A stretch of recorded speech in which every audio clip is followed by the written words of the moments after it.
алейкум ва рахматуллахи ва баракату, сайгылы телесерджилерimiz, siz kadınlar alimi programını seyretesiniz ve biz sizni January'den mübarek Cuma günümüzden hayırlaymiz.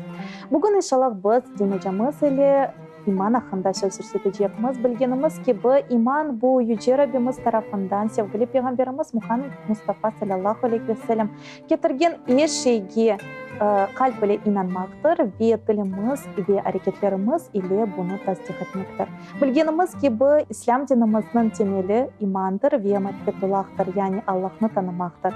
İmansız hiçbir şeyinin kıymeti yoktur. Onun için inşallah bugün biz tafsilatlı bir şekilde iman hakkında söz sürdüreceğimiz ve bugün bizim programımızda Kırım Müslümanların Dini İdaresi'nin din hocası Zeynep Hoca Bayırova bulunmakta.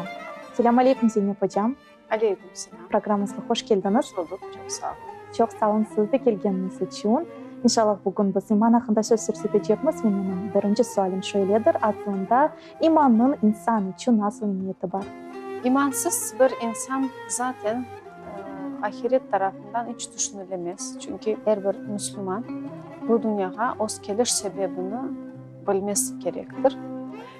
Her bir insan ömründe bir kere bile olsa, qaysı bir milletten olsa olsun, qaysı bir medeniyet içerisinde olsun, her zaman bir insan mutlak hayatının devamında özüne bu dünyaya geliş sebebini sorar. Elbette ki Allah herkesin yolunu farklı yoldan gösterir ve herkese özüne iman etmekini nasip etmez.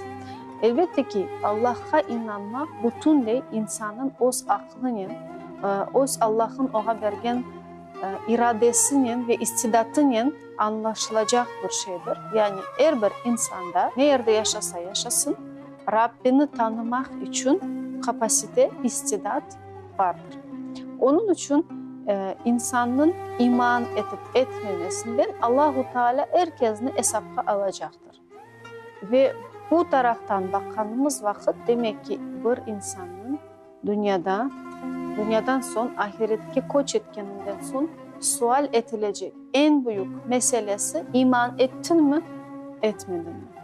Bu taraftan baktığımız vakit iman bizim varoluşumuzun merkezi deyip aytmak mümkün. Bizim en büyük zenginliğimiz imandır, en büyük fukareliğimiz de imansızlıktır Allah sayesinde. Zeynep Hocam, bizim hareketlerimiz, davranışlarımız imanımızga tesir edebilir mi ya da yok? Bu iman ve amel münasebeti asırlarca İslam cemiyeti içerisinde böyle çeşitli türlü diskusyalar etrafında toplanan bir meseledir. Yani eğer meselenin böyle biraz ilahiyat boyutuna geçecek olsak, iman ve amel, yani bizim imanımız ile, yüreğimizde olan Allah'a imanımız ile yapılan hareketlerimizin arasında nasıl bir bağ var? Böyle derinleşmeden baktığımız vakit elbette bir bağ mutlaka vardır. Yani bizim hareketlerimiz bizim imanımıza illaki tesir edecektir, doğru mu? Ama ibadetlerimiz olmayan vakit veya da işte hareketlerimiz doğru olmayan vakitte insanı imansız saymak doğru değildir. Yani sualin böyle kısa, üstteki cevabı budur. Anlaşıldı. Çok sağ olun Zeynep Hocam. Şimdi ise saygılı teleseyircilerimiz, geliniz bizim meraklı rubrikamızı beraber seyredeyik.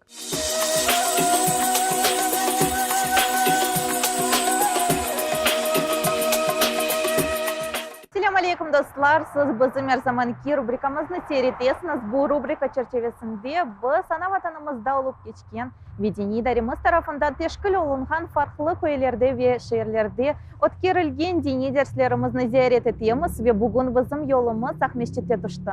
Akmeşit'te bilgenimiz ki bu dini merkezimiz vardır ve inşallah biz onu ziyaret edeceğimiz. Geliniz beraber bakayıq, acaba nasıl dersler geçiyor? Dini Okul Merkezinde yıllar devamında dini idaremiz tarafından desteklenip, balacıklarını ve kadınlarını dinimizden tanıştırdı. Şu bina içinde dinimizden bağlı çeşitli türlü dersler geçmekte ve şimdi biz sizden balalar için ötkerilgen Kur'an-ı Kerim dersimizni ziyaret edeceğimiz. Selamun aleyküm balacıklar.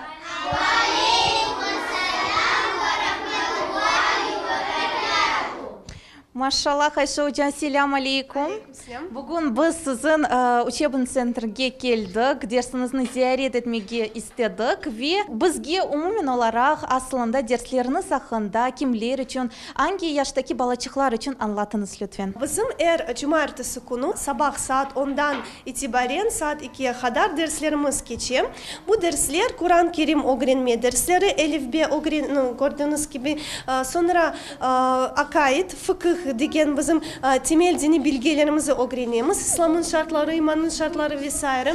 Sonra ahlak da derslerimiz var. Sonra cumartesi tatlı çay ve bisküvitlerle beraber onlara için bir teneffüs. Balaçıklar 8 yaştan itibaren 12 yaşına kadar hem oğlancıklar hem kızcıklar iştirak edebilirler.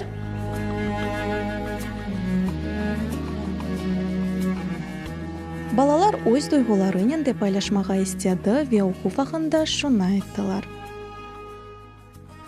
Мне очень нравится ходить сюда. Я хочу здесь ходить до тех пор, пока не научусь полностью читать Коран. Элиф Бе проходим, нам рассказывают разные истории про верблюда, про слона, про пророка Мухаммада, саллаллаху алейхи вассалям.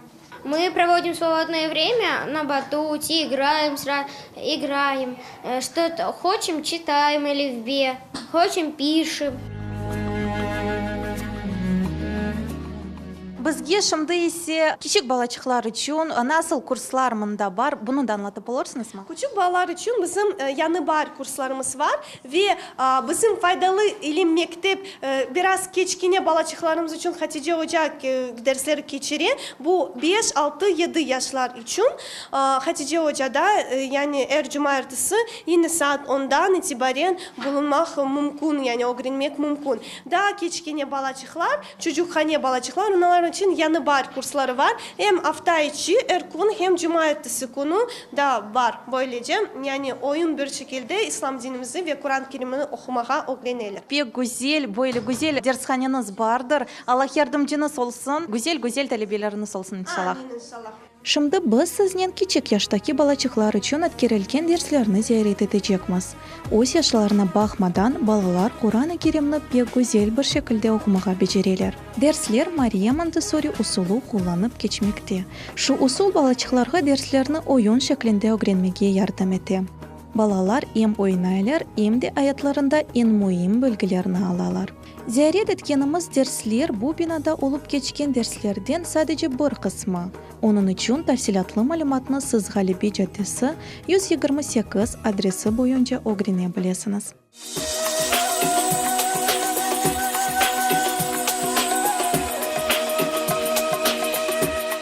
Zeynep hocam, bizim amellerimiz imanımızla bağlı mı? Bağlı desek yanılmamız kenidi.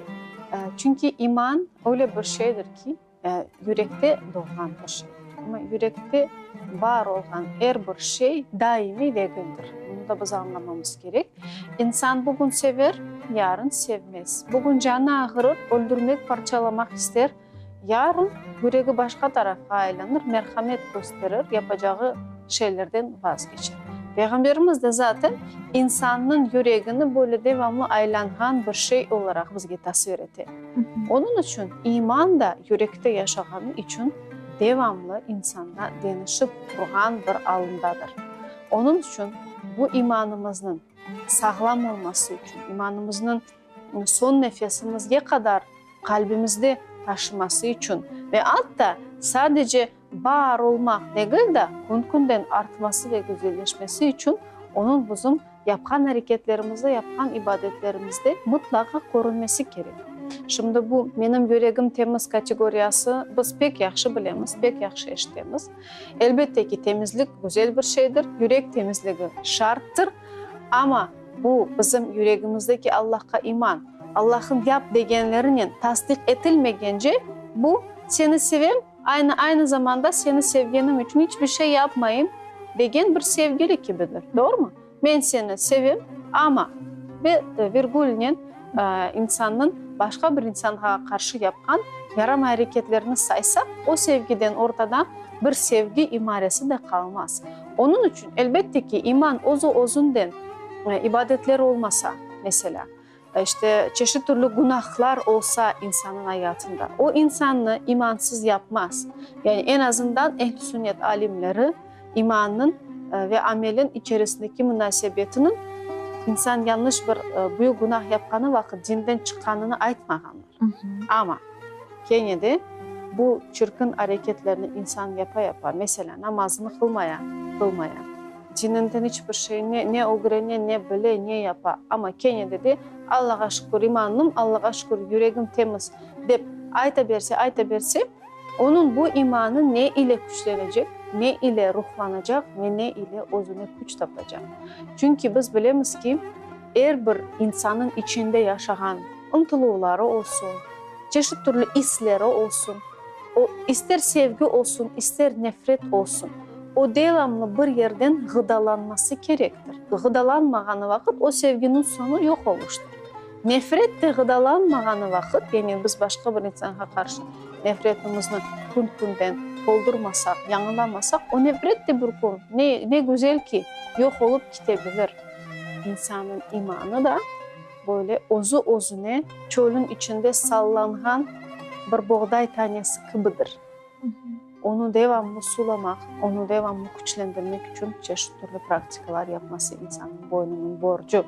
Onun için ki netice olarak namaz kılmayan insan, ortu takmayan kadın, işte Allah'ın emirlerini yapmayan bir Müslüman, bizim alimlerimizge göre kendi Müslüman olarak kalmaya devam etti. Elbette ki o Müslüman.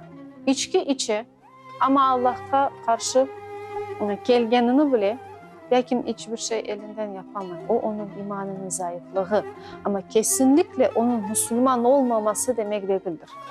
Çünkü biz çoğu zaman böyle bir özümüzge haşa büyük bir mesuliyet alarak ben Müslümanım degen insanı yok sen Müslüman değilsin çünkü sen şunu yapmasın ya da içki satasın ya da şunu yapasın deyip Allah'ın vazifesini özümüzge üstlengen olmamız. Ama bilmemiz gerek ki bir insan elhamdülillah ben Müslümanım dedi mi demek ki bizim için o insan Müslümandır. Hiçbir insana başka bir insanın imanının terazisini Allah-u Teala verir. Kimin imanının kimde olganını yalnız Allah-u Teala bilir. Ama akıllı bir Müslüman onun ibadetlerinin doğrudan onun imanına etki edeceğini bilip oğa göre hareket etmesi gerek. Anlaşıldı. Çok sağ olun Zeynep Hocam. Şimdi ise sayılı teleseyircilerimiz geliniz bizim her zamanki Kur'an-ı Kerim'ni okumağa öğreneyim rubrikamızını seyredeyik.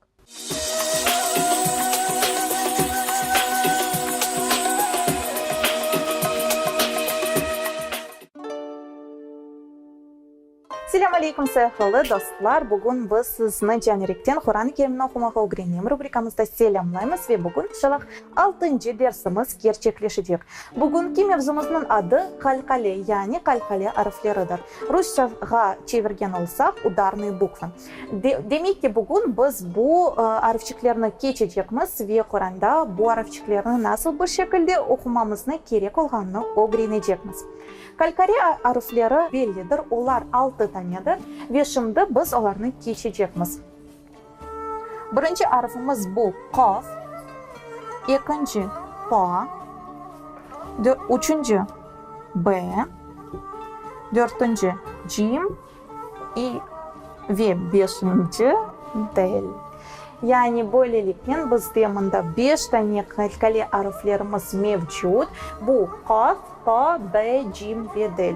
Ve bu harfçikler kelimelerde kelgen vakit ve onlarını okuganımız vakit böyle onlarga dikkat etimiz, onlarını belli bir şekilde okuyumuz ve onlarga basamız azıcık. Böylelikle keliniz biz misal üstünde onlarını da öğreneyik. Yedhulu kelimeni alamız. Mında biz görüyoruz ki del harfimiz cezimden geldi. Demek ki biz bu harfçike daha da çok basamız ve onu böyle katı bir şekilde okuyumuz. Yedhulu. Başka bir misalge bakan olsak bil hakkı. Bil hakkı. hakkı. Manda bizde şiddet geldi ve aynı zamanda kalkalyarımız da geldi. Böylelikle manda onu da biz böyle katı bir şekilde okuyumuz ve böyle net bir şekilde, güzel bir şekilde belli etmemiz. Yani manda biz bu kelimeyi şöyle şekilde okuyacağız. Bil hakkı deyip okuyumuz. Böylelikle sayılı telesiyercilerimiz kalkali harflerimizin sayısı bellidir. Onlar 5 tanedir ve onlarını görgenimiz vakit onlara daha da çok dikkat ettik. Yüce Rabbimiz güzel işimizde yar ve yardımcı olsun. Biz ile olunuz ve mukaddes kitabımızı güzel okumağa geliniz hep beraber öğreneyik. Görüşmek üzere.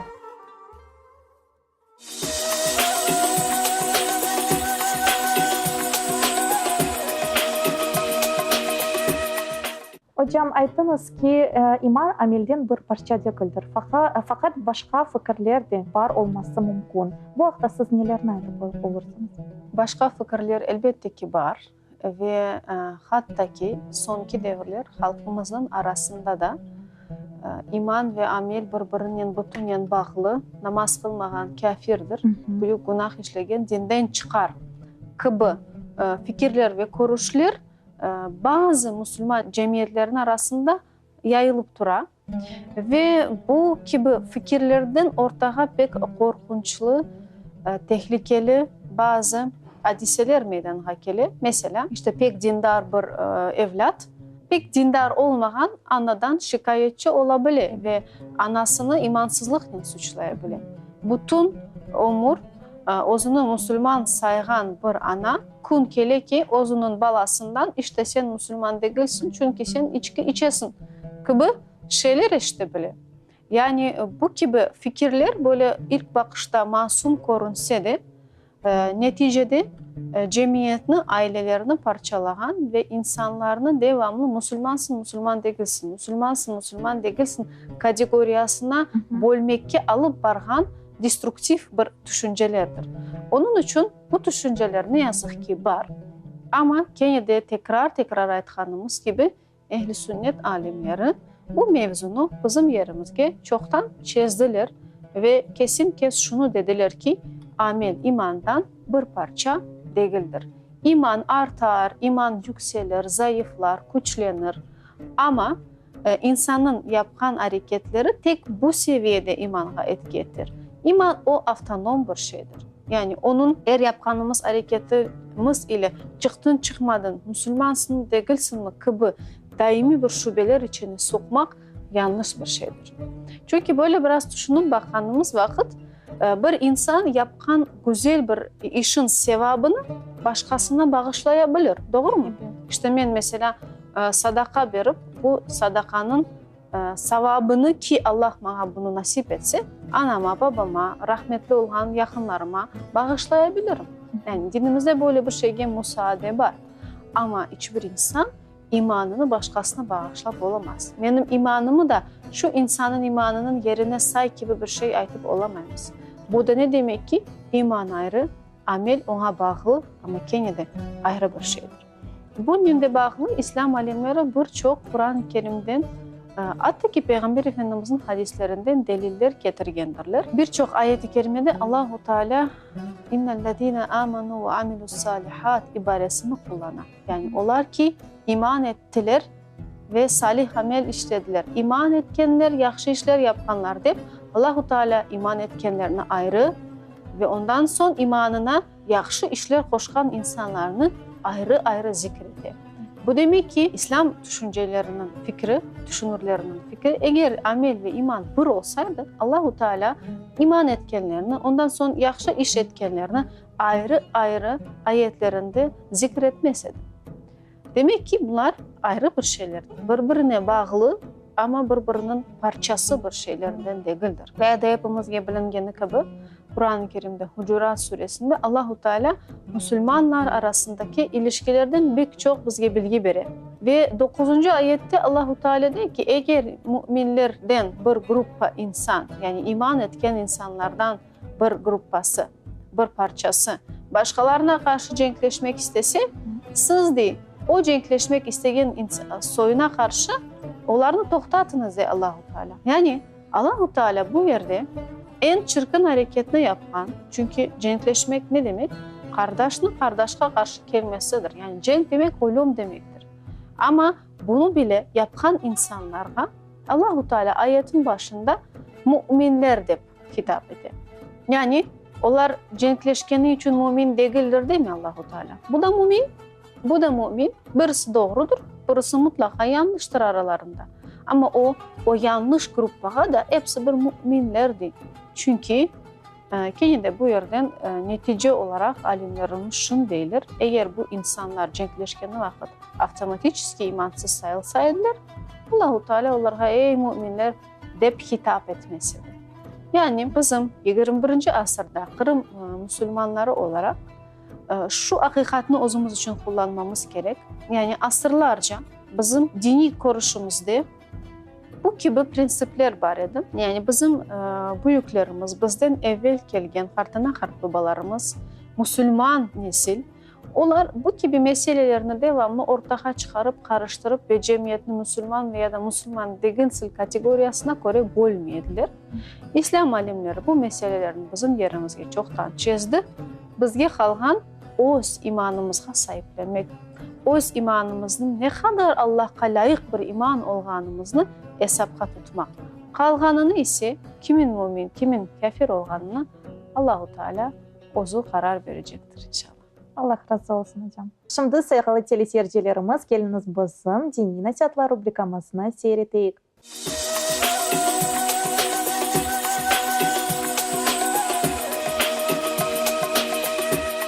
Süslenmek, özümüzni yaraştırmağa sevmek, Yüce Rabbimiz tarafından er insanға, hususan kadınlarga berilgen bir duygudur. Şimdiki vaqtda süslenme usulları çoktur. Onlardan birisi urbamızны ve özümüzni türlü gerdanlık, bilezlik ve küpelerinin yaraştırmaktır. Şimdi sizin diqqatinizga zuhruf el yapma elvanlarını taqdim etmek isteyimiz.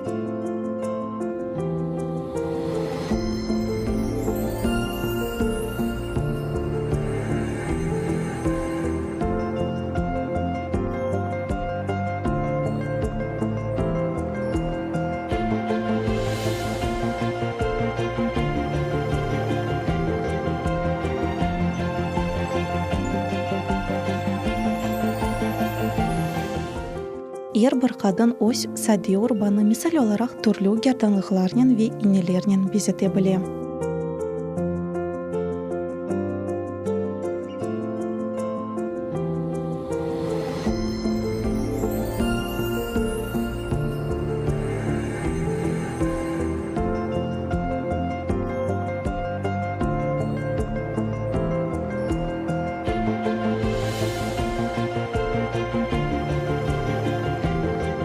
Milli üslupta yapılgan iğneler de kızlar tarafından pek soranılan.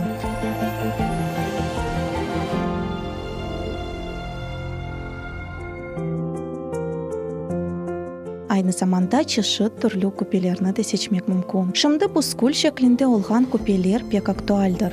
Onun için er bir kadın hangi renkte ve hangi şekilde istese özüne güzel küpelerini seçebilir.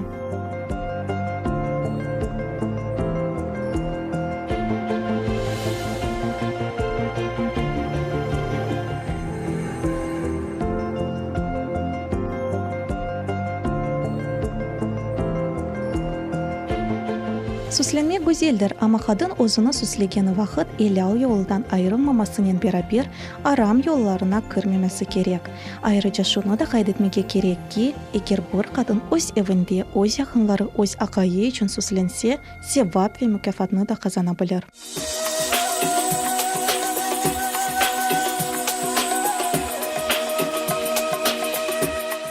Çok sağ olun Zeynep hocam, pek güzel bir şekilde bizge anlattınız bütün tefsilatlarını. Şimdi ise şöyle sualim vardır. Aslında imanımızı kuvvetlendirmek için biz nelerini yapabiliriz? İlk başta insanın imanının onun için ne kadar kıymetli bir şey olduğunu farkına varması gerek.